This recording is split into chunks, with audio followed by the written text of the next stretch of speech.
이 왕린 선교사님과 함께 고백합시다. 주는 그리스도시요 살아계신 하나님의 아들이십니다. 아멘. 오늘 제목을 진정 행복하고 평안하십니까? 이렇게 물었습니다. 지금 전 세계적으로 전쟁이 난 것도 있지만은 그것 말고 굉장히 어려운 사람들이 많이 생겼습니다. 심지어 영적인 문제로 아무 이유 없이 흉기를 가지고 사람을 막 찔러 죽이는 이런 시대에 도달했습니다. 후진국보다 선진국이 더 심해요. 자기를 쳐다본다고 그냥 총 가지고 그냥 난사해가지고 쏴 죽이고 전혀 세상에서는 이유를 밝히지 못하고 있습니다. 그 개인이 정신이 이상해서 그렇다 이렇게 이해할 뿐이지 거기에 답은 밝혀내지 못하고 있습니다. 어디서 밝히느냐? 성경에서 밝히고 있습니다. 하나님 떠난 영적 문제가 깊어지면 이 사람이 무슨 일을 할지 모릅니다. 그래서 어렵고 힘든 그런 영적인 일들을 가지고 있으면서도 그러니까 이제 자동적으로 참 평안과 안식은 없는 거죠. 그래서 진정한 평안과 진정한 행복은 어디서 오느냐? 하나님이 원래 주신 것부터 나옵니다. 모든 사람들은 행복을 추구하고 있습니다. 행복해지려고 하고 있습니다. 그러나 진정한 행복의 기준이 어디에 있습니까? 의식주의에 있습니까? 영적인 데 있습니까? 성경은 우리에게 요한 3서 1장 2절에 네 영혼이 잘됨 같이 범사에 잘되고 강건하기를 원하노라 그랬습니다. 우리의 영혼이 잘되고 평안해야 육신적으로도 강건하고 평안할 수가 있는 것입니다. 영혼이 불안하고 영혼이 천국을 유업으로 받지 못하면 지옥 갈 준비를 하고 있는 겁니다. 그러니까 자기도 모르게 지옥으로 막 달려가고 있는 거예요. 지옥으로 달려가고 있는 사람이 마음이 평안할 리가 없죠. 그러니까 늘 불안하고 어렵고 힘들죠. 사람들은 돈과 명예와 성공과 사랑 이런 것들로 막 추구하고 있습니다. 그것 아무리 추구해봐야 헛일입니다. 다 지나가고 많은 철학자들도 그런 것들 가지고 추구해서 인간이 행복하지 않다고 얘기합니다. 심지어 돌을 닦는 사람들은 다 버리라고 얘기합니다. 다 내려놓으라고 얘기합니다. 인간이 왜 저렇게 힘들게 살아가고 있습니까? 석가가 그렇게 물었다 했어요. 나는 이렇게 평안하고 좋은데 왕자였잖아요. 왕자. 결혼한 왕자였습니다. 석가가. 자식이 있는 결혼한 왕자인데 어느 날 왕궁 뒤쪽으로 쳐다보니까 웬 늙은 노인이 병이 들어가지고는 무거운 짐을 지고 간단 말이죠. 그걸 보고 이 사람이 이제 회의를 느꼈어요. 나는 이렇게 평안하고 좋은데 왜 저 사람은 힘들게 살아가고 있을까? 무슨 이유 때문일까? 이래가지고는 거기에 이제 물음표가 나온 거죠. 그러니까 상당히 생각이 있는 사람이고 괜찮은 사람인데 우리 식으로 얘기하면은 영적 문제가 심각하게 와 있는 사람이에요. 보통 사람은 보고 번갑다 하면 지나가는데 이 사람은 거기에 대해서 심각하게 고민하다가 드디어 자녀와 모든 가족을 다 버리고 출가했습니다. 좋은 말로 출가지, 가출이죠. 이래가지고는 보리수 나무 밑에 앉아가지고는 왜 인간이 그렇게 됐을까 하고 엄청나게 장장 6년 동안이나 고민하고 고통을. 그래서 새벽에 뜨는 계명성을 보고 깨달은 게 뭐냐? 모르겠다는 게 안일불자입니다. 모르겠다. 잘 깨달은 거죠. 알 수가 없죠. 어떤 그 불경에 보면 내 뒤에 오는 예수가 깨달은 것은 큰 빛이라면 나는 호롱불밖에 안 된다라고 자기 자신을 표현한 말도 있어요. 그러니까 사람은 사람됨이 생각해가지고는 절대로 하나님의 영광에 이르지 못한다. 시대가 변하면서 추구하는 것도 막 달라지고 있지만 근본적인 건 변하지 않습니다. 근본적인 것은 그 사람의 마음이 참 안식과 평안을 얻어야지 행복한 거예요. 그래서 보이는 것이 전부가 아님을 우리는 알아야 된다. 히브리서에 말하잖아요. 보이는 것들은 보이지 않는 것들이 증거라고. 우리는 눈에 보이는 것을 막 쫓아가지만은 사실은 눈에 안 보이는 것이 더 중요하잖아요. 공기 같은 거 눈에 안 보이잖아요. 이게 더 중요하죠. 그 안에 있는 산소가 우리 몸의 모든 피를 돌게 하고 하잖아요. 자, 그래서 나를 향해서 질문을 해보자고 말씀을 꺼낸 겁니다. 나는 지금 행복한가? 그렇다면 무엇 때문에 행복한가? 진짜 사람들 만나가지고 진짜 행복합니까? 물어보면 행복하다고 말하는 사람이 거의 99% 없습니다.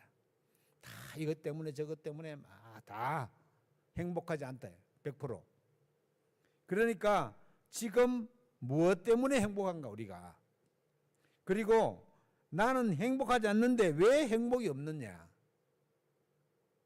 하나님 우리를 창조해서 처음 버릴 때는 하나님 형상으로 지음받아 가지고는 이 세상을 정복하고 다스리고 좋은 것만 하도록 말했는데 왜 그런가?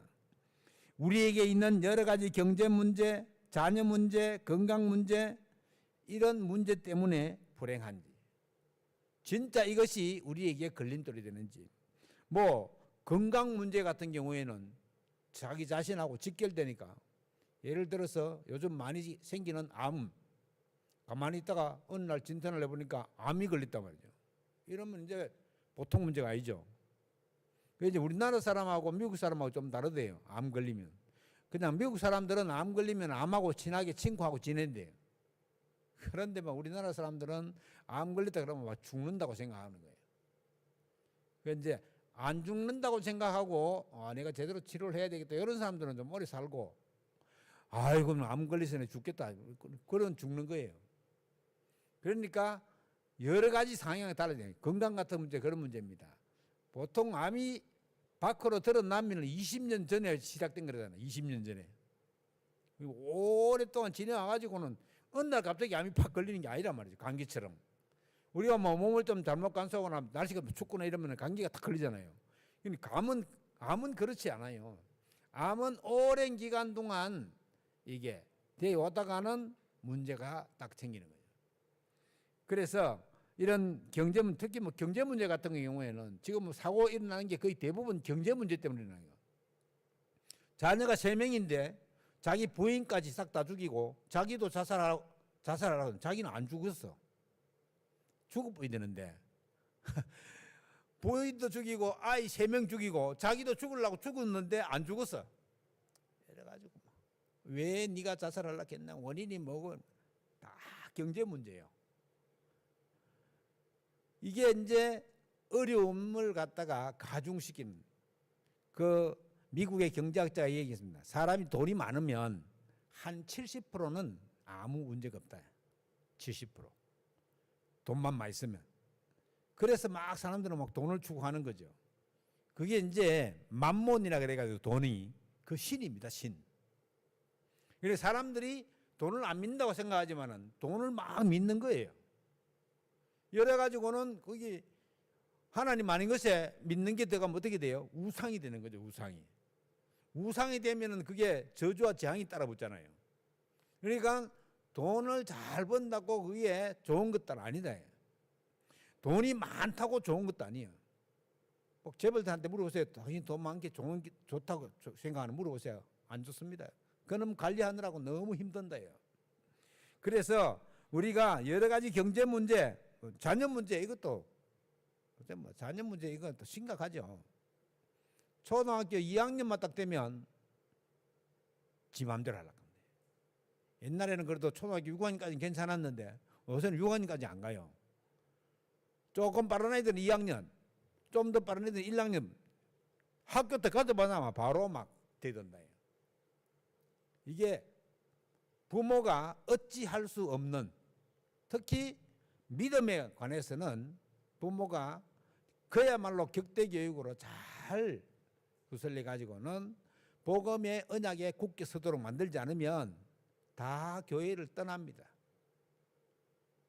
그리고 뭐 요즘 막 유행처럼 번지고 있는 교회 다니는 사람들도 결혼 예배를 안 드리고 그냥 예식장에서 식만 하겠다는 거예요. 결혼 예배 안 드립니다. 저희들 할 때는 무조건 결혼 예배 드리는 줄 알았거든요. 요새는 트렌드가 안 그래요. 그냥 우리끼리 그냥 우리 친구들 사이에 보고 우리끼리 한다 이거. 그 정도입니다. 그러니까 그게 결혼 캠프거든요. 결혼 캠프고 뭐 또 돌아가시면은 또 이제 이 캠프로 다 하는데 이게 지금 캠프가 안 되는 거예요. 그런데 그 정도로 지금 완전히 어려워져 있고 인구는 주는데 가구 수는 늘어나다. 그래서 수도권에 특히 서울에 집이 모자란데 얼마 모자라냐? 한 28만 채 모자라는데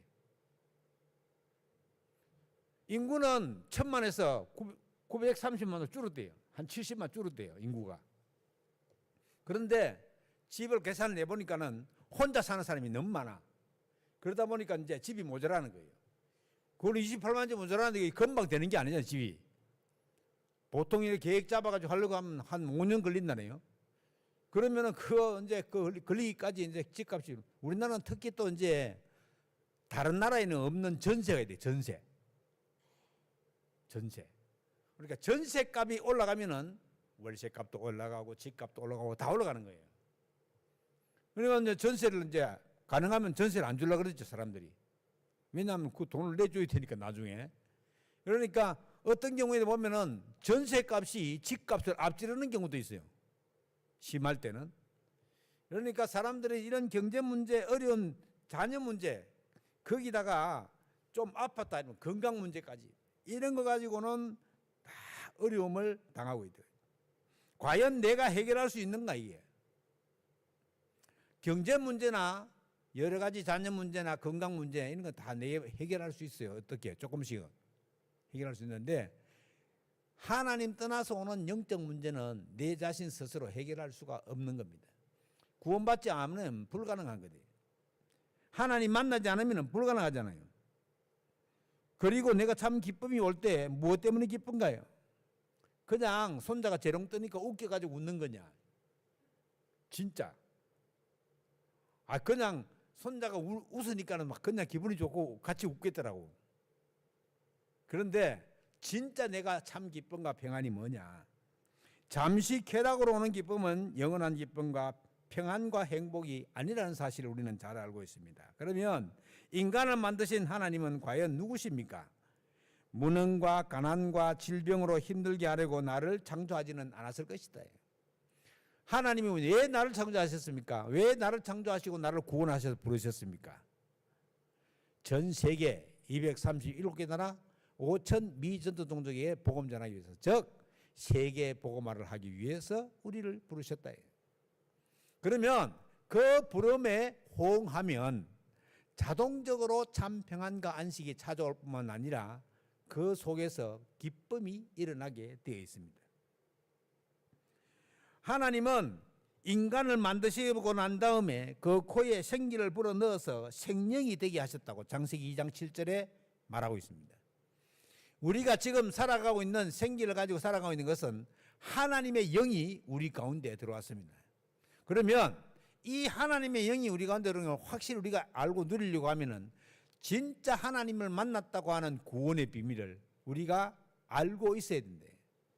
느끼지 못해도 괜찮습니다. 알고 있어야 돼. 알고 있어야 돼. 그래야지 기도가 되어지고 하나님이 어떻게 응답하시는 것을 알게 됩니다.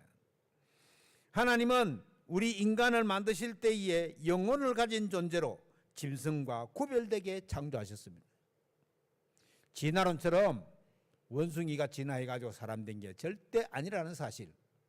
하나님은 성경에 보면 얘기하고 있잖아요. 사람을 흙으로 빚어가지고 그 코에 생기를 부어가 생명이 되었다. 더 확실하게 여자는 아담이 잠들게 하고 그 갈빗대를 취해가지고는 여자 만들었다. 딱 나오잖아요. 그런데 자꾸 이 창조론을 안 믿고 엉뚱하게 해석하려고 하면은 이게 말이 안 되는 거예요. 지금 모든 나라, 선진국 다른 나라에서 우리도 선진국 들어갔는데도 우리는 아직도 이 진화론을 믿고 있습니다. 학교에서 배우는 게 아직 진화론 배우더라 보니까 책에 보니까 진화론은 아닙니다. 어떻게 보면 이제 좀 뭐 안 믿는 데서는 창조적 진화론 이래가지고는 하나님 창조하셨는데 거기 좀 발달되어 왔다 그 정도인지 유기적 창조론. 이게 하나님이 창조한 것이 아니라면은 이게 지금 해석할 방법이 없어요. 그래서 하나님은 우리를 창조하실 때에 우리가 영혼을 가진 존재로 짐승과 구별되게 창조하셨대요. 사실은 짐승은 심각하게 고민하거나 생각하지 않잖아요. 자기 본능에 의해 가지고 하지. 근데 이제 개 같은 거, 고양이 같은 거 키워보면요, 그게 지가 착각한다고, 사람인 줄 알고. 이름도 또 사람처럼 부르거든. 요즘 또 이상하게 그렇게 개 이름을 자기 자식들 이름하고 똑같이 부르대. 누구야 누구야 이러면서. 그리고 또 개를 갖다가 쌍둥이 끌고 앉아서 보니까는 개를 2마리 딱 걸어가지고 이거 유모차도 2개요. 똑같은 거 2개. 그러면서 우리 애기라는 얘기야. 개를. 물론 뭐 귀여운 그런 복술 강아지 그런 거 귀엽더라고. 그러니까 귀여운데 개는 개지 사람이 아니거든요. 제 동생이 딸만 둘인데 큰딸이 시집을 갔어요. 아기를 안 놓는 거라. 그래서 내 동생한테 물어봤어. 너 딸은 왜 아기를 안 놓는데? 형님, 우리 딸이 기가 막힌 얘기를 한다는 거야. 뭔데? 이러니까 내가 아기 놓으면 아빠가 키워줄라나? 이렇게 물어본다는 거예요. 내가 어떻게 자기 애를 키워주냐고. 네가 키워야지. 그러니까 나는 못 키운대. 그래서 안 논다는 거예요. 그 집에 진돗개가 엄청 잘생긴 진돗개가 한 마리 딱 있어요. 큰 개예요. 큰 개. 오래전부터 키웠거든요. 지금 10살 넘었지 싶은데 나이도. 그러니까 그 개를 보고 지금 애를 안 낳는 거 아닌가 그런 생각이 들더라고 내가 얼핏. 근데 뭐 꼭 그렇지는 않겠지만은 지금 그래가지고는 많은 젊은 사람들이 아이를 안 낳고 있잖아요. 우리 제주도에는 그래도 아기를 제일 많이 낳는 도중에 다 가는데 3명이 제일 많아요. 3명. 희한하잖아요. 안 낳는 사람도 있는 반면에 낳은 사람들은 3명이 제일 많아. 그리고 이제 2명부터 다 자녀거든요. 1명은 다 자녀가 아니에요. 2명부터 다 자녀예요. 그러면은 모든 그 세금부터 감면되더라고 보니까. 자동차 그 이전하는 데 가니까는 거기서도 만약 예를 들어 10만 원이다. 그러면은 5만 원밖에 안 받아요. 자녀 둘이 있으면 다 자녀라고. 야, 이런 시대에 우리가 지금 살고 있다고. 그래서 어떻게 보면은 하나님이 인간을 만드실 때에 그 영혼이 잘 될 수 있도록 하나님이 하셨는데 육신도 그 영혼이 잘 되면서 강건해지는 거예요. 자, 우리가 의사의 진단을 받아가지고 자기 몸 상태를 잘 알아야 돼요. 몸 상태를. 그러면은 거기에 맞는 음식도 먹고 운동도 하고 기도도 하고 호흡도 하고 그렇게 하면은 건강해지잖아요. 건강해져. 그러면 이게 이제 건강한 육신 안에 건강한 정신이 깃든다고 불신자도 그렇게 얘기하잖아요. 그러니까 몸이 안 좋고 어려우면 모든 게 다 귀찮아요. 아픈 사람한테 물어보세요. 뭐 하기 좋은지. 모든 게 다 어렵다고. 그러니까 육신을 스스로 잘 관리할 수 있는 그런 능력을 하나님 우리에게 부여해 줬기 때문에 해야 된다.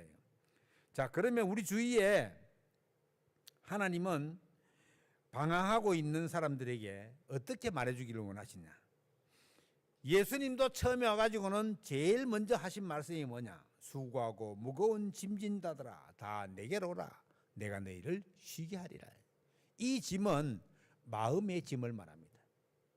짐 들고 가는 짐 말하는 게 아니에요. 마음의 짐을 말하는 거예요. 예수님께로 오면 참 안식을 주신다고 말하잖아요. 내 마음의 모든 무거운 짐을 예수 그리스도 이름으로 내려놓을 수 있다. 그리고 예수님이 부활하셔가지고는 처음에 제자들에게 오셔 하신 말씀이 내가 너희에게 평안을 주러 왔다. 평안을. 그리고 내가 주는 평안은 세상이 주는 것과 다르다. 하나님이 주시는 참 평안과 안식은 세상이 주는 것하고 다르다. 마음이 불안하고 마음이 어렵습니까? 하나님에게 참 평안과 안식을 달라고 기도하면 됩니다. 그게 뭐 어렵습니까? 몰라서 안 하는 거지. 몰라서. 알기만 하면 하나님께 구하면은 하나님이 영적으로 우리에게 참 평안과 안식을 주시게 되어 있습니다. 돈과 명예와 권력으로 얻을 수 없는 참 평안을 회복하는 축복을 누리게 되기를 바랍니다. 어떻게 하면 되느냐? 예수님이 하나님 만나는 길인 것을 알고, 예수님이 십자가에서 우리의 모든 죄를 대신 용서해 주었다는 사실을 알고, 예수님이 죽었다가 다시 살아나시면서 우리를 속이고 안 되게 하는 영적 존재인 사탄의 세력을 꺾은 사실을 알고, 즉 예수님이 참 선지자요 참 제사장이요 참 왕이신 것을 알고 그 예수님을 나의 구주로 받아들이는 거예요. 영접한단 말이죠. 그러면 우리의 심령 속에 성령께서 자정하신다. 여러분, 그러면 우리 몸이 뭐가 돼요? 성전이 되는 거예요. 성전.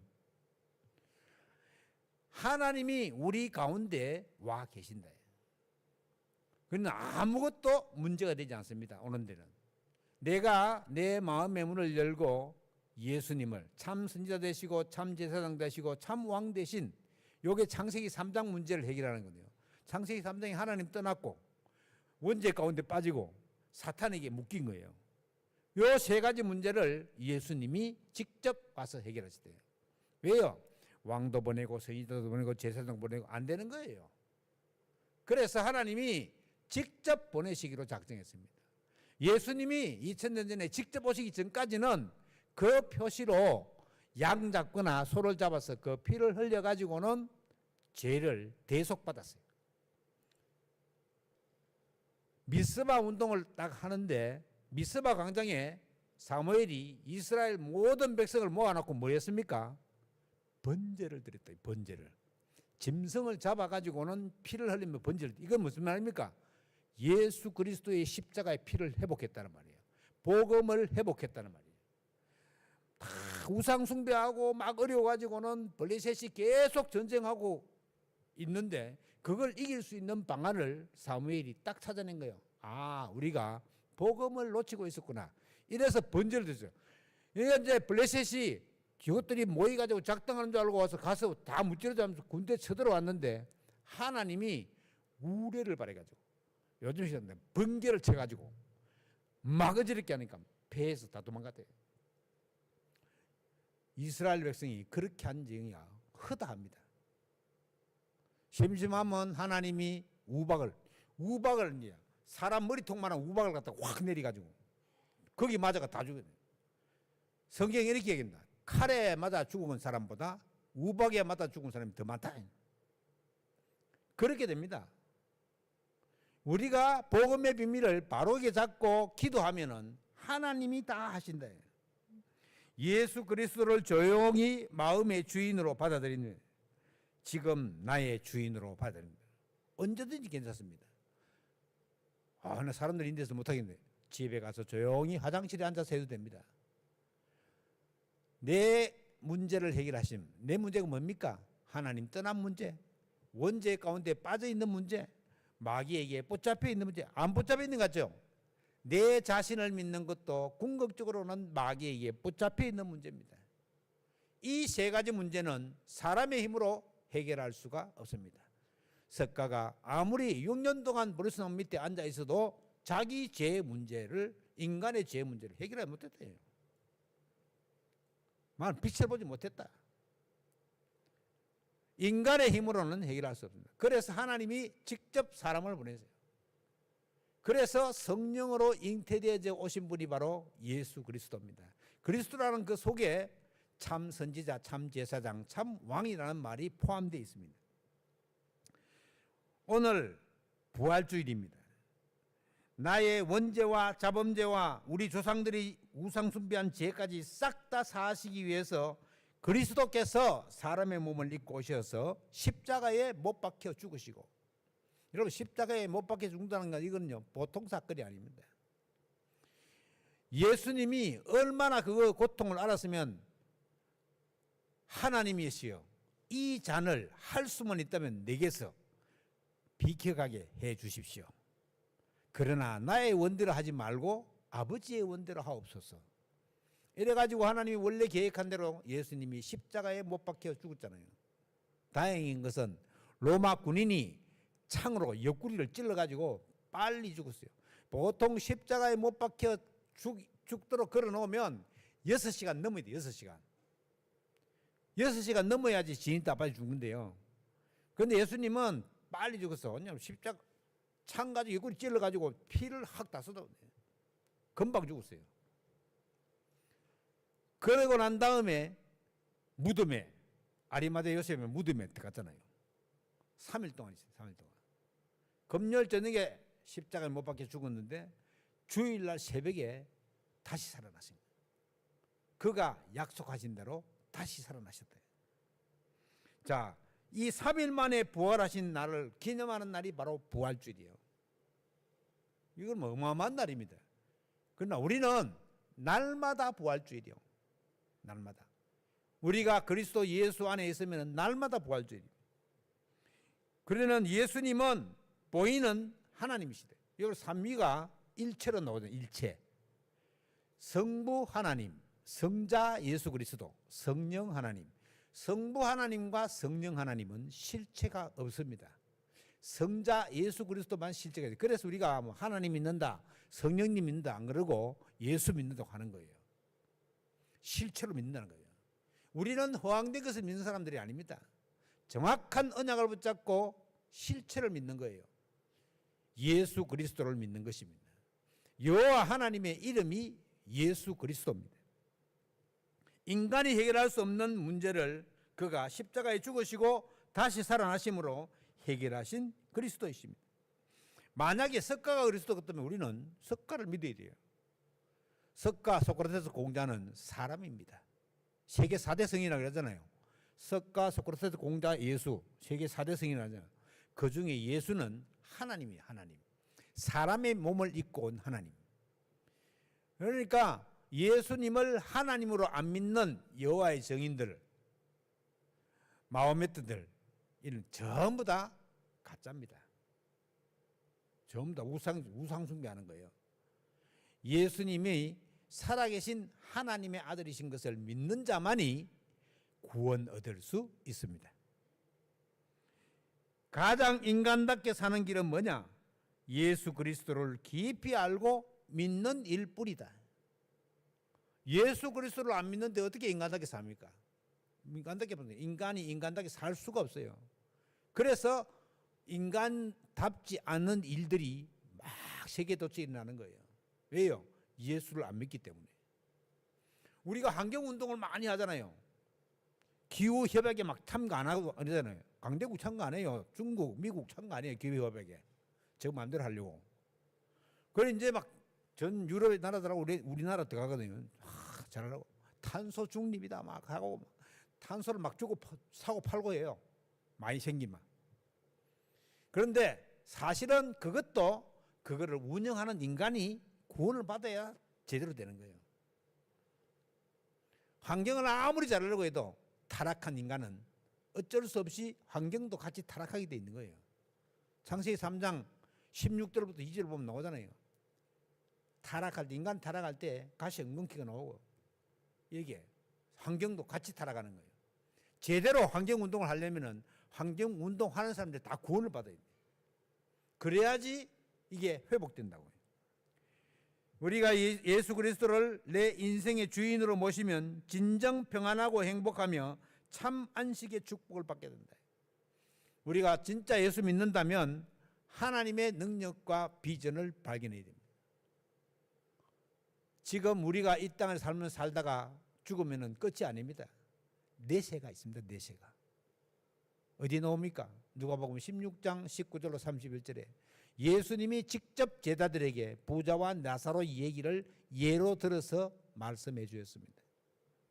반드시 인간은 죽으면 예수 믿으면 천국, 믿지 않으면 지옥 간다. 그리고 천국과 지옥에서 이 땅에 오지를 못한다. 그 부자가 얘기하잖아요. 아이고 우리 형제가 5명 있는데 이 불타는 지옥에 못 오게 아브라함 품에 안겨 있는 거지 나사로 좀 내보내가지고 좀 믿고 지옥에 못 오게 해주세요. 아니다. 지옥에서 천국 갈 수도 없고 천국에서 지옥 갈 수도 없고 천국과 지옥에서 이 땅에 올 수도 없다. 딱 정해지가 있습니다. 그래서 우리는 제사 자체를 안 지내는 겁니다. 제사는 그래서 우상 숭배가 되는 거예요.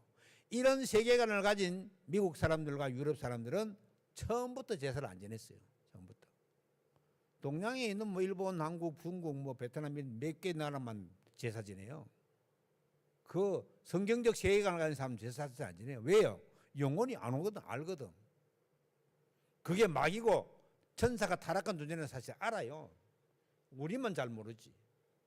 그러니까 우리가 이런 사실을 잘 알고 진정 행복하고 평안을 어떻게 해야 되느냐? 예수 그리스도를 나의 구주로 모시고 구원의 축복을 누리면 돼요. 구원의 축복이 뭡니까? 내가 기도하면 하나님이 기도 응답하시지. 내가 어려운 일을 당하면 하나님이 피할 길을 내시고, 감당할 시험밖에 우리에게 주신지 않네. 다 감당이 된대요. 감당 못한다. 피할 길을 내신다 하나님이. 거기다가 모든 죄는 다 저주와 재앙이 끊어졌습니다. 왜요? 다 용서받았어요. 예수님의 십자가의 보혈의 피로 다 눈과 같이 휘어졌습니다. 우리의 죄가 주홍같이 붉을지라도 눈과 같이 휘어졌다. 우리가 이런 부활의 아침에 내일 아침에도 일어나면 부활이구나. 내가 안 죽고 살아났구나. 너무너무 감사하니. 이래. 그럼 하나님이 역사가 우리의 삶을 지배하게 됩니다. 하나님, 나는 잘 모르겠으니 하나님께서 나를 인도해 주십시오. 어떻게 말합니까? 어린아이가 부모를 의지하듯이 그렇게 의지하라는 거예요. 그러면 하나님이 모든 것을 책임지시고 우리를 의의 길로 생명의 길로 인도하신다. 하나님은 마귀처럼 절도요 강도가 아닙니다. 선한 목자예요. 막 우리가 안 하려고 뻗대면 가만 내버려둬요. 안 하려고 막 뻗대는 사람까지 막 잡아당기는 하나님이 아니라니까. 그럼 우리 어떻게 하면 되겠어요? 스스로 하나님, 내가 이렇습니다 모양이. 그러니까 하나님이 나를 잘 봐주세요. 그냥 하나님 마음대로 나를 쭈물떡거리세요. 그냥. 그래서 의의 길로 생명을 인도하시고 내 주위에 안 믿는 내를 보고 있는 사람들, 그 사람들 다 예수 믿게 하나님 좀 해주십시오. 이 기도밖에 할 거 없어요. 그러면 하나님이 우리를 인도하시게 돼요. 그러니까 하나님의 능력의 역사가 우리의 삶을 지배하게 되는 것입니다. 여러분, 내 인생의 주인으로 모시면은 모든 하나님의 은혜가 우리의 삶을 지배하게 되고 인도받게 됩니다. 무슨 일이든지 하나님께 기도하고 응답. 만약에 어떤 사람이 나를 내보고 막 큰 돈을 빌려달라고 한다. 없으면 못 주겠잖아요. 그래도 내가 없어서 못 준다 이렇게 하기보다는 그래 내가 한번 기도해 볼게 이렇게 해야 돼. 무슨 일이든지 기도를 우선으로 딱 세웁니다. 그건 무슨 말입니까? 하나님의 성령의 인도를 받겠다는 거예요. 우리가 성령의 인도를 완벽하신 하나님, 그 성령 하나님의 인도를 받으면 되는 것입니다. 네 마음대로 결정하지 말고 하나님께 의뢰하고 하나님이 응답하시는 방향 쪽으로 가면 됩니다. 그러면 자동적으로 행동한 길을 가게 됩니다. 오늘 부활의 아침에 그런 응답과 축복을 누리는 여러분 되시기를 주의 이름으로 축원합니다. 기도하겠습니다. 하나님께 감사드립니다. 진정한 평안과 진정한 행복은 그리스도 예수 안에 있는 줄로 확신합니다. 하나님의 능력을 그리스도 예수 안에서 믿고 누리고 증거할 수 있는 증인 될 수 있도록 주께서 능력으로 역사하시며 부활의 놀라운 축복을 누리는 응답을 깨닫게 하옵소서. 주께 감사드리며 우리 주 예수 그리스도 이름으로 기도하옵나이다. 아멘. 찬송가 165